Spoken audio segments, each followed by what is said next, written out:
Welcome. Today we're laying the very first and honestly the most important brick in the entire BRRR method, the buy. Seriously, if you get this part right, everything else has a fighting chance to fall into place. But if you get it wrong, the whole deal is pretty much broken from day one. Okay, listen up, because if you only remember one thing from this whole explainer, make it this. You've got to burn this into your brain. See, your profit, it's not made when you sell the property down the road. It's not even made when you get that first rent check. No, you make your money, you secure your profit the second you sign that purchase agreement. How? By buying at a deep, deep discount. Everything, and I mean everything we're about to talk about, hinges on this one single idea. So that's the million-dollar question, right? How do you actually do that? Well, I'll tell you right now, it's not about getting lucky or stumbling upon some magical needle in a haystack. It's all about having a disciplined system, a formula you never ever break. And this is key, knowing which deals to walk away from. So here's the game plan for today. First, we'll nail down that core philosophy. Then we're going to dive deep into the exact math you need to know. After that, we'll cover the big mistakes that sink most beginners, show you where to actually find these kinds of deals, and then wrap it all up with a final checklist to protect your investment. Let's get into it.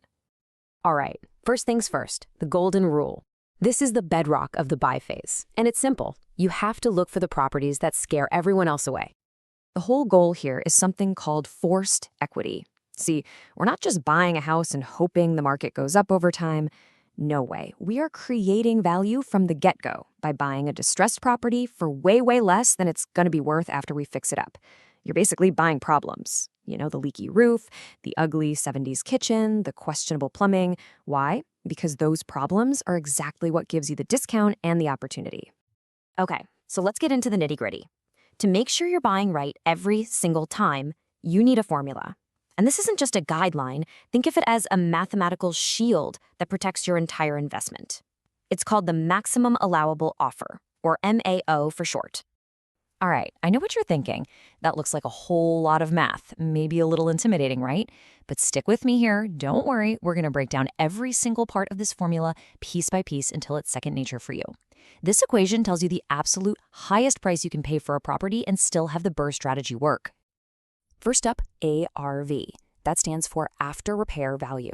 It's simply what the house is expected to be worth after it's all fixed up and looking great. Now, the key here is that what you think it's worth doesn't really matter. What matters is what a professional appraiser is going to value it at. So you have to be conservative. Always, always be conservative with this number. So what about that 75%? Well, that number comes straight from the bank. It represents the loan to value, or LTV, that they'll likely give you when you go to do the cash out refinance later. By making sure your total investment is 75% or less of the final value, you're setting yourself up to pull all of your initial cash back out. That's the magic of BRRRR, getting your money back to go buy the next one. Now for the fun part, subtracting all your costs. This has to include a written estimate from a contractor for every single repair. You also have to factor in your holding costs. You know, things like interest on your loan, property taxes, insurance, all the bills you pay while the rehab is happening. And most importantly, you have to add a contingency buffer of 15 to 20%. This is not optional. It is mandatory for when, not if, surprises pop up. So let's run through a quick example to see it in action. Let's say our conservative ARV is $185,000. We multiply that by our bank's 75% LTV, and that gives us $138,750. Now we tally up our costs. We've got a $30,000 repair bid, plus a $4,500 contingency buffer, plus our estimated holding costs of $5,250. That brings our total costs to $39,750. So we subtract that total cost from our loan amount, and there it is. Our maximum allowable offer is $99,000. This is your line in the sand, your walkaway price. It's the number the math gives you, not the number your emotions want. If you can't get the property for this price or less, you just move on. No exceptions. Okay, so knowing the formula is half the battle, but applying it correctly means you have to sidestep the common traps that just absolutely crush new investors. Let's talk about the three biggest ones. Mistake number one, getting way too optimistic about that after repair value. You fall in love with the property and think, oh yeah, this is going to be worth $250K for sure. But then the professional appraiser comes in with a reality check at $220K. Look at what happens.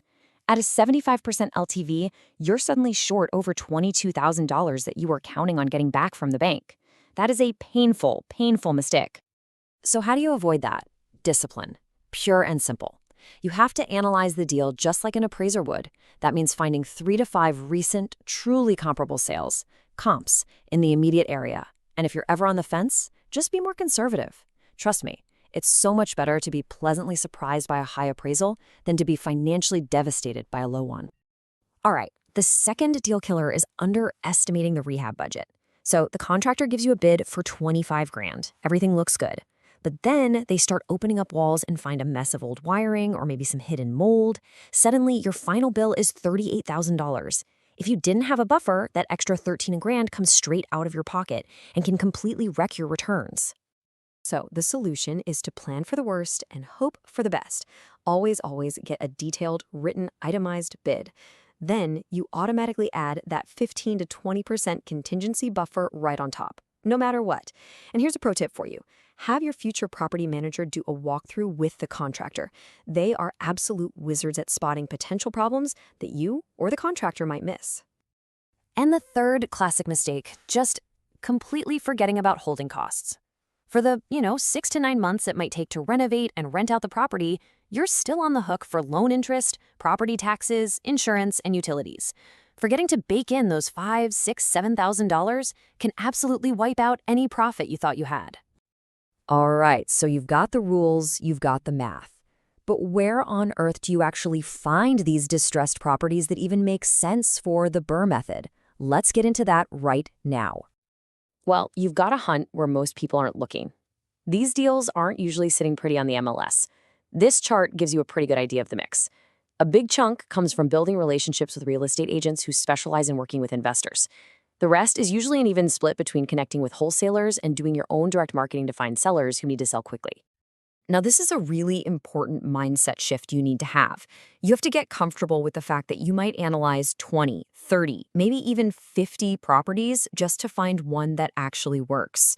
Seeing that 99% of properties don't fit your strict formula isn't a sign that you're failing.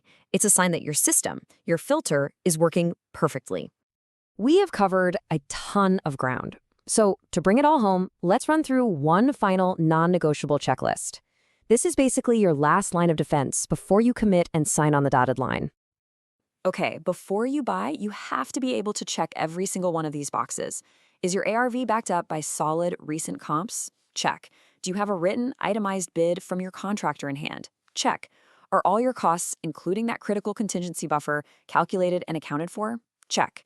Have you already spoken with your refinance lender to make sure you meet the requirements? And finally, does the math absolutely confirm that this property will have positive cash flow? If the answer to any of these is no, you stop, you pause, and you do not move forward. It's that simple. So let's wrap this up. Buying right isn't a gamble, it's a science. You now have the golden rule of buying at a discount, you've got the MAO formula to guide every offer you make, and you have the final checklist to protect you from those common, costly mistakes. The only real question left is, are you ready to go out there and find your first brick? This is Brick by Brick, where we help beginners build wealth through real estate, one property at a time.